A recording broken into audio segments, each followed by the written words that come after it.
Good morning. ঘড়িতে বাজে সকাল 7:30। ঘুম থেকে উঠলাম, আর আজকে ঘুম থেকে ওঠার পরে কেন জানি না এত ঘুম ঘুম ভাব লাগছে, এখনও কিন্তু মাথাটা আঁচড়ায়নি। আর আজকে না ভীষণ গরম, জানো, সকাল থেকে একটু গরম গরমের ভাব পড়ে গেছে। আর মানে সবসময় যেন ঘেমে ঘেমে যাচ্ছি। তো এর আগের দিন মাটনের দোকানে এত পরিমাণে ভিড় ছিল, মানে মনে হচ্ছিল যেন জায়গা দেওয়া যাচ্ছে না। আর আজকে সেই মাটনের দোকানে মাছি তাড়াচ্ছে। মানে ওই যে বলে না স্পেশাল একটা দিন হয়, ওইটাই হচ্ছে মেন কথা, যে সব দিন সমান হয় না, স্পেশাল বলে কিছু একটা থাকে। মানে স্পেশাল দিনগুলো সত্যি আমাদের কাছে স্পেশালই হয়। প্রত্যেকটা দিন যদি স্পেশাল হয়ে যেত তাহলে স্পেশাল দিন বলে কিছুই থাকতো না। তো যাই হোক, ঘুম থেকে উঠে চাটা খেয়েছি, খেয়ে পিসিকে নিয়ে চলে এসেছি সোজা স্বর্ণকারের দোকানে। আমি আগের দিন পিসির জন্য কানের বানাতে দিয়েছিলাম, সেটা তোমাদেরকে দেখিয়েছি। তো পিসির তো একটা কানের হারিয়ে গেছিলো আর একটা কানের ছিল, আর একটা পলা বাঁধানো দিয়ে পিসি আবার দুটো কানের বানালো আর কি নতুন করে। তো ওই কানের দুটো আমি চলে গেলে ধরো পিসি তো অতটা বোঝে না। তোমরা সবাই জানো যে আমার বাবা যেমন কথা বলতে পারে না, কানে শুনতে পায় না, আমার পিসিও সেম টু সেম, মানে কথাও বলতে পারে না, কানেও শুনতে পায় না। তো ওই জন্য পিসির পক্ষে অত কিছু বোঝা সম্ভব না, কারণ আগেকার দিনের পলা বাঁধানো ধরো পিসির অনেক পুরনো, সেটা ভেঙে কতটা কি গয়না মানে সোনা হয়েছে, খাদ বাদ গেছে কতটা, মানে বাদ গেছে। তারপরে এখন কানেরটা বানানোর পরে কতটা ওয়েট হয়েছে, সেখান থেকে সোনা বেচেছে বলতে তোমার 30 মিলি মতো সোনা বেচেছিল। মানে যে সোনাটার দাম হয়েছে 400 টাকা, মানে খুবই কম পরিমাণে সোনা। কারণ আমি কাকুকে বলে দিয়েছিলাম যে তুমি যেন একদম বেশি দেবে না, কারণ বেশি দিলে পিসির পক্ষে পয়সা দেওয়াটা সম্ভব না। যেটুকুনি সোনা খাদ বাদ দেওয়ার পরে হয়েছে তুমি সেইটুকুনির মধ্যেই বানানোর চেষ্টা করবে। তো কাকু একদম নেট বানিয়েছে, কিন্তু 400 টাকা সোনা কম হয়েছে, ওই জন্য ওটা পিসির মজুরি থেকে কেটে নিল। মানে কাকুকেই আর কি সোনাটা বিক্রি করে দিলাম। 400 টাকা সোনা মানে তো বুঝতেই পারছো কতটুকুনি, একদমই সামান্য পরিমাণে একটুখানি সোনা আর কি। তো এবার কি করছে কাকু আর কি ওই আকড়া দিয়ে স্বর্ণা দিয়ে যেটাকে বলে আর কি, ওটা মুখটাকে ভালো করে বেঁকিয়ে দিচ্ছে। এরকমভাবে বেঁকিয়ে দিলে কী হবে, পিসির কানেরটা কিন্তু কোনো দিনই কান থেকে খুলে পড়বে না। আর একবার বলে না যার ঘরে চুরি হয় তার ভয় থাকে, পিসির একবার কানেরটা হারিয়ে যাওয়ার পর থেকে না পিসির ভীষণ ভয়। এটা মুড়িয়ে দেওয়ার পরে ও একটু মনের দিক থেকে নিশ্চিন্ত হলো, আমিও নিশ্চিন্ত হলাম। তো ফাইনালি পিসির কানের দুটো বানাতে কিন্তু পিসিকে 200 টাকা পে করতে হলো, আর কিছুই দিতে হয়নি। আর সকাল থেকে দেখো কেমন ঘেমে যাচ্ছি। এখন বৌদিদের ঘরে এসছি আর কি, টুকটাক জিনিসপত্রগুলো গুছিয়ে নিচ্ছি, ব্যাগপত্র যা আছে। তো বৌদির বাপের বাড়ি থেকে কালকে রাতে বাড়ি এসছে, দেখাচ্ছিল যে বাপের বাড়ি থেকে কে কী দিয়েছে। বৌদির 2 মামি বৌদিকে 2টো নাইটি দিয়েছে, যেহেতু বৌদি মামার বাড়িতে গেছিলো ষষ্ঠী করতে। আর বৌদির মা শাড়ি দিয়েছে, সেই শাড়িটা হচ্ছে আমরা আগের দিন পিকো করতে দিয়ে এসেছিলাম, সেটা তোমাদেরকে দেখানো হয়নি, মানে শাড়িটা আগেই পাঠিয়ে দিয়েছে। তারপরে দাদাকে টাকা দিয়েছে কিনে নেওয়ার জন্য। তো ভাবলাম যে চলো তোমাদেরকে আর কি নাইটি দুটো দেখিয়েই নিই। শাড়িটাও খুব সুন্দর, ওটা যেহেতু কাছে নেই ওই জন্য আর দেখাতে পারলাম না। চলো, দেখতে দেখতে 6 দিন কেটে গেল, এবার বাড়ির উদ্দেশ্যে তো রওনা দিতেই হবে, কিছু করার নেই। আর মা আবার এখানে এই দেখো লাল ডাটা, আমাদের ওদিকেও পাওয়া যায়, কিন্তু মানে যেগুলো পাওয়া যায় সব ডাটা না সিদ্ধ হয় না। আর আমাদের এদিকে ইটলা বলে একটা জায়গা বলে ইটলার ডাটা মানে ভীষণ সিদ্ধ হয় আর খেতেও টেস্টি হয়। মা পাতাগুলোকে ছাড়িয়ে ছোট ছোট করে কেটে আমাকে দিয়েছে। আর ব্যাগের মধ্যে কটা আমশি দিয়েছে। আমশি বলতে ওই ঝড়ে আম পড়েছিল অনেক, সেই আমগুলোকে শুকিয়ে আমশির ডাল খেতে, আমশির চাটনি খেতে খুব ভালো লাগে। মানে টক ডাল, মুসুরির ডাল করলে আমশি দিয়ে আর কি ডাল খেতে, ওই জন্য ডালটা নিলাম। আর একটুখানি আমের আচার দিয়েছে মা আমাকে, সেটা তোমাদেরকে বাড়ি গিয়ে দেখাবো, এখন আর দেখাতে পারছি না। আর মায়ের এই ব্যাগটা নিয়েছি, যেহেতু আমি আসার সময় একমাত্র কাঁধ ব্যাগটা আর গোপুর জন্য একটা হাত ব্যাগ নিয়ে এসেছিলাম। হাত ব্যাগটা কোথায় গেল দেখতে হবে। আর গপুকে ব্যাগের মধ্যে ভরে আনিনি, চেন আটকে দিলে গরম লাগবে বলে হাত ব্যাগ নিয়ে এসেছিলাম। আর টিথাকে চলো ডেকে নিয়ে আসি, প্রত্যেকবার জিনিস ভুলে যাই। বাবু চলো চলো চলো চলো চলো চলো চলো, ওঠো ওঠো। আর না না না না না না, কি হচ্ছে ডোরেমন? ওরে বাপরে, ডোরেমন ডোরেমন এটা কি বলে কাকুর নাম? চলো ভাত খাবা, বাড়ি যাবো, চলো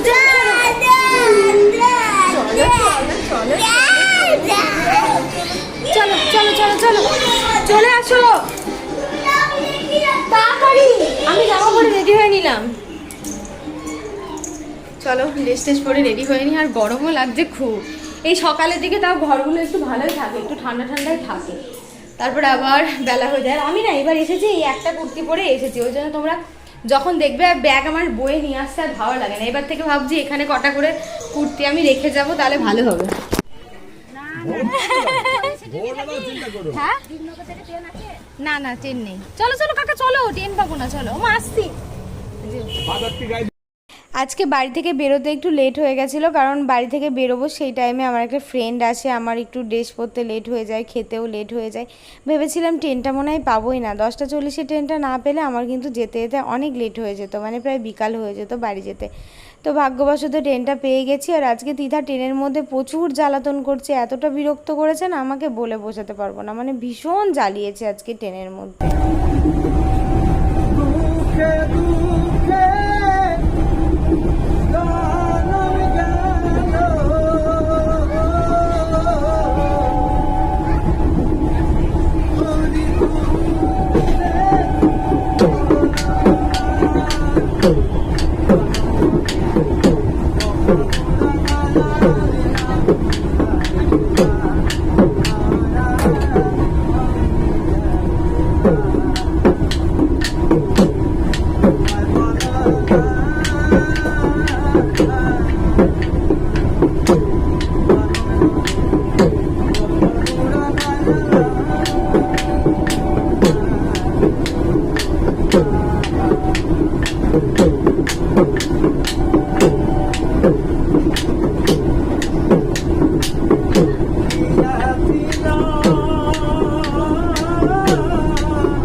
এই মানুষটার ভিতরে সত্যি একটা ট্যালেন্ট আছে, যেটা আমি ওনার গান শুনে বুঝতে পারলাম।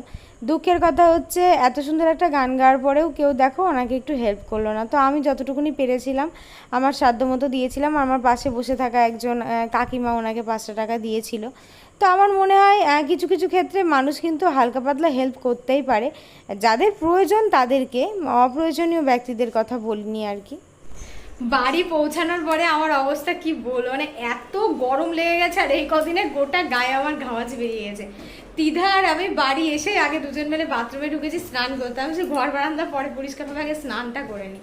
তিধাও স্নান করে নিয়েছে, আমিও স্নান করে নিয়েছি। আর এদিকে রান্না চাপিয়ে দিয়েছি, রান্না করবো আলু সিদ্ধ। আর আমরা দিয়েছে মা, মানে আমাদের গাছে হয়েছিল আর কি, ফুটোপাটা করে পেরে দিতে পারিনি, 2 দিন আগে পাড়া ছিল সেগুলোই দিয়েছে। তো এই আমরা দিয়ে টক ডাল হবে। আর এই দেখো ভাত, এখানে ভাত বসিয়েছি, আর এই দেখো ডাল সিদ্ধ করতে দিয়েছি, এর মধ্যে আমরাগুলো দিয়ে দেবো। আজকে মানে এবছরের মতো গরম সত্যি আমাদের ওয়েস্ট বেঙ্গলে পড়েছে বলে আমার মনে হয় না। আর আমরা যেহেতু এই বাড়িতে একটু নিচে থাকি, তাও চলো আলাদা ব্যাপার, মানে আলাদা ব্যাপার বলতে একটু গরমটা একটু কম লাগে। আর আমাদের বাড়িতে বাপরে গরম, সৃষ্টি ছাড়া গরম। তো এটা সিদ্ধ হয়ে যাক, তারপরে পরিমাণ মতো জল দেবো। আর এটা গ্যাসটাকে কমিয়ে দিয়ে একদম আলু সিদ্ধ আর আমরা দিয়ে টক ডাল দিয়ে খেয়ে নেবো আজকে দুপুরে। আর বাড়ি পৌঁছালাম 1টার সময়, আর এখন দেখো দেখতে দেখতে স্নান টান করতে করতে 1:35 বেজে গেল ভাত চাপাতে। তো খাওয়া দাওয়া করব, তারপরে সমস্ত ঘর বারান্দা গোছানোর কথা ভাববো। বিকালে আবার তিধার ক্যারাটে আছে, তাই তো? তো যেহেতু খুব বেলাতে, মানে 1টার দিকে ধরো বাড়ি এসেছি, তো তারপর স্নান টান করে আবার রান্না করা, ওই জন্য আর বেশি কিছু ফ্রিজে ছিল না, ডিম টিম কিছুই ছিল না। ডিম থাকলে হয়তো একটু ভাজা টাজা করা হতো। তো আমি রান্না করেছিলাম আলু সিদ্ধ আর আমরা দিয়ে মুসুরির ডাল, আর দিদিভাই হচ্ছে তোমার ভেন্ডি, তারপরে হচ্ছে তোমার আলু বেগুন সমস্ত দিয়ে একটা একটু ঝোল ঝোল তরকারি করেছিল। তো সেটা আবার তিধা আবার ডাল দিতে গেছিলো, দিদিভাই আবার তরকারি দিয়েছে। তো দিদা বললো মা আমি ভেন্ডিগুলো খাবো না। ছোটোবেলায় কিন্তু দিদা ভেন্ডি খেতে খুব ভালোবাসতো, এখন আর খায় না। আর আমার মনে হয় গরমের মধ্যে হালকা পাতলা খাওয়াটা খুব ভালো, অত্যাধিক তেল ঝাল মশলা খাওয়াটা একদমই ঠিক না। বেশিরভাগ মানুষই দেখবে এই গরমের মধ্যে কিন্তু হাত ফেল করছে। আমি অনেক মানুষের মানে খবর আছে এই মানুষটা মরে গেছে হাত ফেল করে, কারণ সত্যি কথা বলতে এবার গরমটা সাংঘাতিক। সুতরাং নিজের ভালোর কথাটা নিজেকেই একটু ভেবে চলাটা আমাদের উচিত। তো দুপুরে খাওয়া দাওয়া করে একটু ঘুমিয়েছিলাম, রেস্ট করে তিধাকে ক্যারাটেতে পাঠিয়ে দিয়েছিলাম আর তিধাকে নিতে আসলাম। তিধামণি তো ক্যারাটে থাকলে ফুচকা না খেয়ে ওর যেতেই ইচ্ছা করে না, তো ওকে আবার ফুচকা খাওয়ালাম। বর্ষণও ছিল, বর্ষণ আবার বললো আমি আইসক্রিম খাবো, ফুচকা খাবো না। আর ওদিকে তোমার ফুচকা টুচকা খেয়ে এসে বর্ষণের মা একটু মন্দিরের মধ্যে ঢুকলো, আর আমরা মন্দিরের সামনে একটা অ্যাকোরিয়াম আছে, অ্যাকোরিয়ামই বলছি এটাকে, এর মধ্যে অনেক মাছ আছে। তারপরে হচ্ছে তোমার এই যে দেখতে পাচ্ছ অনেক বড় একটা ঘর করা আছে, আর অনেক ধরনের পাখি আছে। এখানে আসলে কিন্তু যেসব পাখিগুলোকে আমরা প্রায় দেখতেই পাই না, অবলুপ্ত প্রায়, বাচ্চাদেরকে নিয়ে এসে যদি সেই সব পাখিগুলোকে আমরা একটু দেখাই না, যে এটা কাকাতুয়া, এটা টিয়া পাখি, তারপরে এগুলো তো সচরাচর দেখা যায় না না। ওর জন্য তো আমি ফ্রিজে একদমই জল রাখতে পারি না, ফ্রিজে জল রাখলে একদম ঢকাঢক খেয়ে নেয়। ওই জন্য কী করি বলো তো, এরকম একটা বাটি করে বড় ফ্রিজের মধ্যে রেখে দিই। যখন আমি ঠান্ডা জলটা খুব কমই খাই না বললেই চলে, তো তখন একটুখানি ওই বরফটাকে মানে ধুয়ে ধুয়ে ওর মধ্যে জল নিই আর গ্লাসে ঢালি, একটু ঠান্ডা ঠান্ডা হয় তখন খেয়ে নিই। আর মা ওইটাতে একটু আচার দিয়েছিল, আর এইগুলো হচ্ছে আমরা, আর তার সাথে হচ্ছে তোমার লাল ডাটা, যেটা তোমাদেরকে আসার সময়তেই দেখালাম। তো এগুলো আমি ফ্রিজের মধ্যে রেখে দিলাম, ফ্রিজ পুরো ফাঁকা, এইটুকুর জন্যই আবার ফ্রিজ চালাতে হচ্ছে। গপুকে এখানে শুয়ে দেওয়া হয়েছে, আর আজকে না দিদার শরীরটা একদমই ভালো নেই। আর আমার ঘর বারান্দার অবস্থা দেখো, আজকে আমি বাড়ি এসে আমারও এত শরীরটা খারাপ লাগছে না, ওই জন্য বাড়ি এসে কিছুই করতে পারিনি। আর পুরোপুরি অন্ধকার হয়ে গেছে, মানে এখন অনেকটাই রাত হয়ে গেছে। দিদাকে আমি ঘুম পাড়িয়ে দিলাম, অনেকটা কষ্ট করে ওকে ঘুম পাড়ালাম। আর এই দেখো আমার ঘর বারান্দার অবস্থা ভীষণ খারাপ। এই যে বাড়ি থেকে মা দিয়েছিল আমসি, তারপরে যেগুলো ব্যাগ ট্যাগগুলো এখনও গোছায়নি, এগুলো ঘরে নিয়ে গিয়ে রেখে দিই, কালকে এর ব্যবস্থা হবে। আজ আর কিচ্ছু ভালো লাগছে না। ক্যারেটে করে এসে ডিশটা এখানে ছেড়ে রেখে দিয়েছে। আর এই যে জাস্ট বেডশিটটা পাল্টে ওকে অনেক কষ্ট করে ঘুমটা পাড়িয়ে দিয়েছি। বিছানা চাদরটাও এখানে নামিয়ে রেখেছি।